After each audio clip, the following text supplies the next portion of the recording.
생각해보면 그날은 언젠가 옵니다. 그날 퇴직하는 날이요. 모든 사람이 현업에 늘 있을 수 있는 건 아니고 시간은 지나가게 마련이죠. 약 300조 원 규모의 우리나라 퇴직연금. 수익률이 그런데 작년 기준으로 연 2%밖에 안 된다고 합니다. 물가 상승률도 웃돌지 않는, 사실상 그냥 가지고 있으면 마이너스란 얘기인데 적립금의 90%는 투자형이 아니고요. 원리금 보장 상품입니다. 자금의 특성 때문이기도 할 텐데 요거 좀 불려서 노후에 든든해야 되는 거 아닐까 고민도 하게 되잖아요. 그래서 정부가 7월부터 디폴트 옵션 제도라는 걸 도입한다고 합니다. 이게 뭐고 이거 하면 뭐가 좋을지 우리나라에서 제일 잘 대답해 주실 수 있는 분이 제 옆에 나와 있습니다. 행복자산관리연구소 김현우 소장과 함께 할게요. 안녕하세요. 네, 안녕하세요. 아니 소장님 안 쓰던 안경을. 눈이 침침합니다. 그렇죠. 그래요. 또 퇴직은 퇴직, 노화, 뭐 나이든 이거 미안해요 아침부터. 근데 사실 우리가 노후를 준비해야 되는 건 네. 누구 특정인의 이야기만은 아닌 거잖아요. 이건 피해갈 수 없죠. 그렇죠. 아무도 네. 피해갈 수 없는 건데 7월부터 그래서 나라에서 퇴직연금의 디폴트 옵션이라는 걸 도입한대요. 이거 뭐예요? 디폴트 옵션. 왜 이렇게 요즘에 뭐가 생기면 이게 잉글리시로. 네, 그렇게 말이에요. 이게 한국말로 쉽게 뭐라고 하면 좀 됩니까? 고민을 했으면 네. 좋겠는데 사실 뭐 디폴트 옵션 그러면 기본값. 내가 뭘 이렇게 지정하지 않아도 기본값으로 자동으로 정해져 있는 기본값. 식당에 가서 아무것도 시키지 않아도 자동으로 내오는 메뉴 뭐 이렇게 보시면 될 것 같은데 이게 이제 DC형 퇴직연금에 대해서만 해당이 되는 제도입니다. 그러니까 퇴직연금은 DB형 네. 회사가 관리하는, 그리고 근로자가 알아서 내 퇴직금을 관리하는 DC형 이렇게 나뉘어질 수가 있는데, 그게 이 DC형 같은 경우에 디폴트 옵션이라는 걸 도입을 해서 조금 더 공격적으로 투자를 하게끔 만들겠다라고 하는 건데, 기본값이라고 말씀드렸잖아요. 그러니까 퇴직연금의 DC형 같은 경우에는 1년에 한 달치 월급을 네. 근로자가 관리할 수 있는 계좌로 돈을 넣어줍니다. 그러면 근로자는 그 돈을 받아서 운용 지시를 해야 돼요. 그러니까 말이 어렵게 운용 지시지, 은행이나 그 증권사에 제 퇴직금 들어온 걸 뭐 어느 펀드에 넣어주세요라고 얘기를 해야 되는 겁니다. 근데 그 운용 지시를 하지 않으면 어딘가에 투자가 안 되고 그냥 굴러가요. 그냥 두는 거예요. 그렇죠. 그냥 두는 겁니다. 그럼 먼지만 쌓일 것 같은데. 맞습니다. 네. 그러다 보니까 전체적인 수익률이 안 좋죠. 근데 이걸 이제 근로자들이 대부분 잘 모르고 있다 보니까 그대로 두는 경우가 많아서, 야 이걸 그대로 뭐 별 소리를 안 하더라도 조금 공격적으로 운용되게끔 하자. 그래서 기본값을 돈이 들어오면 매일 가장 처음에 정해놨던 대로 투자가 되도록 하자. 그래서 최초의 계획은 공격적인 상품들, 그러니까 뭐 주식형 펀드라든가 뭐 TDF라든가 이런 펀드들에 들어갈 수 있도록 기본값을 설정해 놓으면 별다른 운용 지시 없어도 그렇게 돌아가도록 하자라고 하는 게 이 디폴트 옵션입니다. 그 뭐 되게 어려운 건 아니네요. 어려운 건 아니에요. 투자하게 그냥 투자하라고 단추 누른 대로 투자해줘 이런 그렇습니다. 얘기잖아요. 맞습니다. 그러면은 이거를 시행을 한다. 퇴직연금 수익률이 높아질 거라는 기대를 하는 거예요? 사실 뭐 높아질 수도 있고 낮아질 수도 있는 거죠. 사실 뭐 손실이 있을 수도 있죠. 맞습니다. 네. 그런데 뭐 장기간 보면 사실은 주식시장은 우상향하고 그러다 보면 수익이 발생할 수 있기 때문에, 그럴 가능성이 높기 때문에 이렇게 디폴트 옵션이라는 걸 도입을 하게 되면 퇴직금이 그냥 먼지만 쌓이는 일은 없을 것이고, 왜냐하면 원금 이상은 되겠지만 늘 예금이자 정도만 붙는 거니까 가만히 두면요. 그래서 그러지 않고 공격적으로 펀드에 투자를 자동으로 하도록 만들면 수익률이 높아질 것이다 라는 기대감을 가지고 출발은 하기는 하는 겁니다. 출발을 하기는 하는 건데 실제로 어떻게 될지는 사실 모르는 거죠. 그런데 지금 보면 DC형이라고 하더라도 한 80-90% 정도는 원리금 보장 상품, 그러니까 예금성 상품에 들어가 있는 경우가 대부분이거든요. 이거는 잘 몰라서 그렇기도 하고, 아니면 퇴직금, 노후 자산이라고 보면은 우리가 안전해야 된다라는 생각들 때문에 그냥 그런 월급 보장형 상품에 들어가 있는 경우들이 많이 있어요. 그런데 그걸 좀 끄집어내서 공격적인 상품으로 들어가게 되면 조금 도움이 되지 않을까라고 하는 기대에서 출발을 하는 겁니다. 아무것도 안 하면 그냥 아무 일도 안 생기니까 그렇죠. 아무 걸 좀 해보자. 네. 근데 우리나라가 이 제도의 도입이 좀 늦은 편이다 이런 지적이 있거든요. 네. 그건 왜 그래요? 처음에 이 퇴직연금을 도입할 때 당시에도 그랬고 지금도 그렇지만 사실 퇴직연금이 들어가게 되면 무조건 30%는 원리금 보장 상품에 들어가야 됩니다. 30%는 무조건 안전해야 되고 네. 아무리 내가 공격적으로 투자를 하고 싶어도 70%까지만 공격적으로 운영을 할 수가 있어요. 그 말인즉슨 이상한 고정관념이 있는 거죠.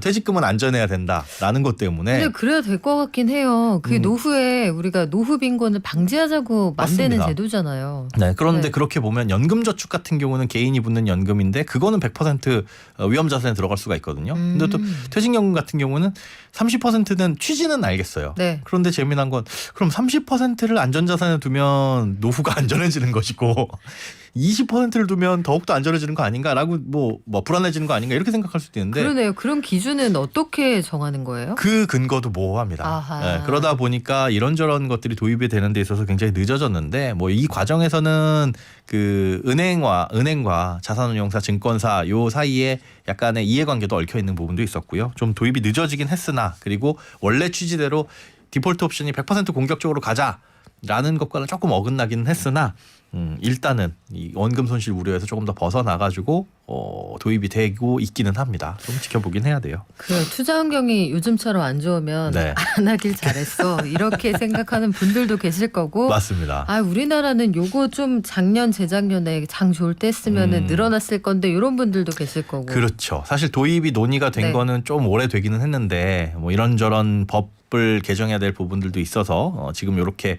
조금 시일이 걸리기는 했어요. 그런데 지금 같은 상황에서는 지금 말씀해 주신 것처럼 장이 워낙 안 좋아지다 보니까 이거 디폴트 옵션 도입해도 안 하지 않겠느냐 사람들이. 사실 뭐 지금 같은 경우에 주식 시장으로 들어가는 게 맞아?라고 의구심을 갖는 분들도 많이 계실 거잖아요. 그래서 실제로 도입을 했을 때는 기대와는 달리 네. 이 머니무브가 일어나지 않을 것이다라고 바라보는 시각들도 많이 있습니다. 네, 다만 그런 의미는 있겠네요. 선택지가 다양하게 있고 네, 그러니까 밥상에 한 상 떡하니 차려져 있을 때 내가 좋아하는 반찬만 먹을 수 있지만 그렇죠. 내가 골고루 먹어볼 테야 이런 사람도 있을 수 있으니까 선택지가 늘어난다는 의미는 있을 텐데 예, 저는 그게 궁금하더라고요. 오랫동안 투자 상담을 전문적으로 해온 소장님이 보기에는 네. 남들이 먼저 했건 늦게 했건 우리한테 안 맞으면 또 안 할 수도 있는 그렇죠. 거잖아요. 이게 우리한테 잘 맞는 제도예요? 아니면은 해외하고 우리하고는 환경이 많이 다른 거예요? 아, 글쎄요. 이거는 우리나라의 퇴직 환경과도 좀 생각을 해보셔야 될 부분이기도 해요. 그러니까 우리나라 같은 경우에는 특히나 그 퇴직금을 그렇게 굴렸을 때, 그러니까 DC형으로 굴렸을 때 조언을 받을 수 있는 곳이 없습니다. 안 가르쳐줘요 아무도? 그렇죠. 금융기관에 가서 물어보게 되면 그 펀드는 뭐다라고 알려주기는 하는데 아니 그거 말고요. 그쵸. 뭔지는 알겠고 어떻게 하라고 그게 궁금한 거잖아요. 그게 없어요. 그러니까 미국 같은 경우에 401k가 도입되면서 우리나라로 치면 퇴직연금이 도입되면서 이 퇴직연금을 중간에서 관리해주고 그다음에 조언해주는 역할이 굉장히 커졌어요. 그러니까 증권사에서 상품을 판매하는 것뿐만 아니라 네. 어떤 고객에 대한 퇴직연금을 꾸준하게 매니지먼트 할 수 있는 그런 상담사들이 전문적으로 있던데 우리나라 같은 경우는 그냥 최초에 가입할 때 상품 소개 정도 그리고 이제 중간에 관리는 없다라는 거죠. 아, 그러다 보니까 사실 그게 없을 수밖에 없는 이유가 그렇게 관리를 해주면서 가져가는 이익이 없어요. 그러니까 별도의 보수를 받거나 이렇게 되어 있지도 않고 수수료나 아니면 자본료 예. 이런 게 책정이 안 돼 있다. 전혀 없습니다. 그리고 그런 걸 받을 수도 없고 그리고 금융기관 같은 경우에 상품을 판매하면 그 안에 보수가 있거든요. 네. 판매 보수나 운영 보수가 있기 때문에 그걸 가져가는 구조라서 별도의 뭐 수수료를 받을 수도 없는데 그러다 보니까 굳이 중간에 고객들이 와서 물어보면 대꾸는 해주겠지만 그걸 직접 나서가지고 적극적으로 관리해 주려는 이유 자체가 없는 거죠. 그러니까 그 미국과는 그런 상황들이 많이 달라가지고 우리나라 같은 경우에는 디폴트 옵션이 도입되든 뭘 하든지 간에 개인이 조금 알아가지고 찾아서 투자를 하고 공부를 해야 된다라는 거 그런 점이 환경적으로 굉장히 많이 다릅니다. 사실은 그렇게 직접적으로 알아보고 내가 알아서 잘 하는 사람들은 디폴트 옵션이 필요 없잖아요. 맞습니다. 이게 그래서 제도를 설계하면서 새는 구멍이 없나 요거 보는 게 중요할 것 같은데 그런 생각은 듭니다. 그래서 이게 주막에서 파스타를 파는 게 맞느냐. 그러니까 파스타가 인기라고 해서 주막집 인기 메뉴는 또 다른 거일 수 있잖아요. 그렇죠. 요즘 고민되는 부분인데 자 일단 도입이 됐다라고 네. 가정을 해요. 그러면 어떻게 운영이 되나요? 일단 도입이 됐다고 하더라도 7월 12일 이후에 나 이거 디폴트 옵션 할 거야 라고 해서 개인이 마음대로 할 수 있는 것도 사실은 아니에요. 이 디폴트 옵션 제도가 도입은 법적 근거가 생기기는 했지만 그 회사에서 DC형 퇴직연금을 도입한 회사에서 디폴트 옵션 제도를 또 다시 도입을 해야 돼요.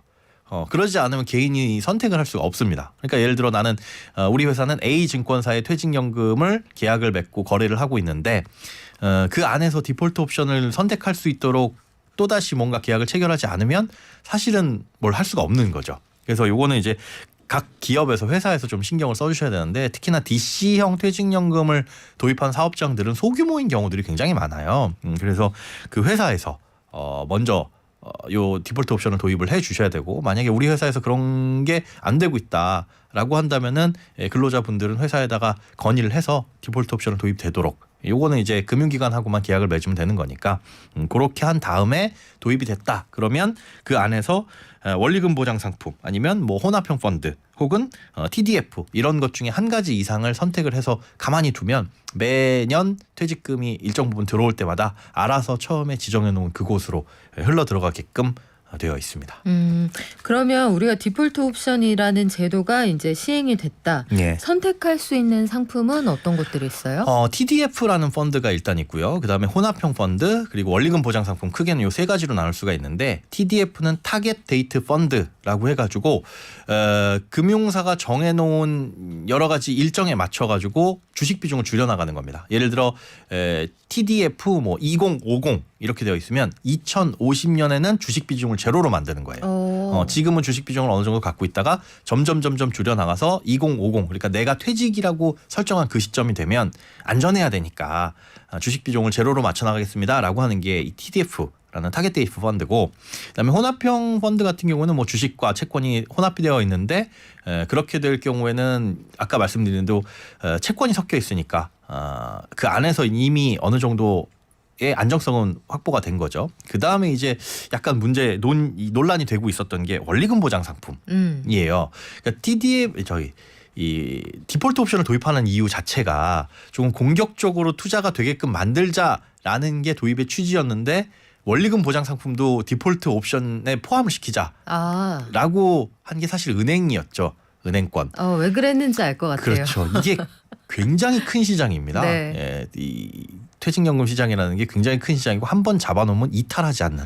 그리고 사실 맡겨놓고 나면은 사실 신경 많이 안 써주잖아요. 그렇죠. 네. 신경도 많이 안 써도 되고 그리고 한 번 들어오게 되면 퇴직하기 전까지는 이 돈을 꺼내가지는 않거든요. 처음에 계약할 때만 막 사랑한다고 그렇죠. 하고 사랑합니다 고객님이라고 해놓고 그 다음에는 표현 안 해주고. 맞습니다. 네. 그냥 한번 그렇게 해놓으면 고객이 뭐 불만이 있든 없든지 간에 쭉 가는 거다 보니까 이걸 처음에 무엇으로 선택하느냐가 사실은 이 금융권에 굉장히 민감한 주제가 될 수 있는 거죠. 뭐 DC형 퇴직연금이 전체적인 비중으로 봤을 때 그렇게 크지는 않지만 은행 입장에서는 사실 은행 쪽으로 가입하시는 분들이 많거든요. 왜냐하면 회사에서 은행에 대출을 받기도 하고 그러다 보면 이 꺾기 아닌 꺾기식으로 그렇게 은행의 퇴직연금 상품을 가입하는 경우들이 많이 있어요. 그렇죠. 그런데 그렇게 은행에다 가입을 해놨는데 디폴트 옵션으로 공격적인 투자를 한다? 그래서 그 돈을 뺏길 것 같다? 이런 것들 때문에 사실 그 이해관계 때문에 원리금 보장 상품이 들어가기는 했는데 아무튼 뭐 선택의 폭이 넓어졌다라는 장점으로 볼 수 있겠지만 취지에는 조금 반하는 거 아니냐라는 목소리도 있습니다. 이게 그래서 정부에서도 적극적으로 좀 수익률 같은 것들도 들여다보고 옆구리를 찔러주는 제도도 필요할 것 같은데 네. 개인이 관리하는 DC형 퇴직연금의 5년 수익률이 보통 1%대라고 해요. 네. 사실 이게 수익률로 볼 수 있을 거냐. 예. 요것도 좀 논란거리인데 보통 DC형 목표 수익률을 설정을 한다. 어느 정도 되면 괜찮다고 봅니까? 이게 뭐 그때마다 따라서 다르니까요. 그리고 이제 시장이 어느 시장을 투자할 수 있냐의 영역 자체도 굉장히 넓습니다. 그러니까 국내 주식 시장의 코스피 평균 수익률을 따지자면 뭐 어느 정도의 일반적인 수익률이 나올 거고요. 네. 뭐 해외 시장으로 넓힌다고 한다면 또 달라질 텐데 지금 앞서 말씀드린 TDF 같은 경우에는 대부분 해외 시장이에요. 해외에 있는 펀드들을 사실은 재간접 펀드라고 해가지고 그대로 갖고 온 펀드라고 보시면 되거든요.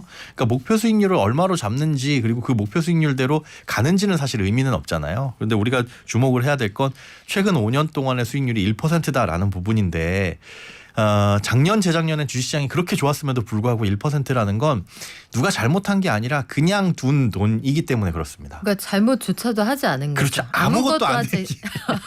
자, 소장님 네. 찌찌뽕입니다. 네.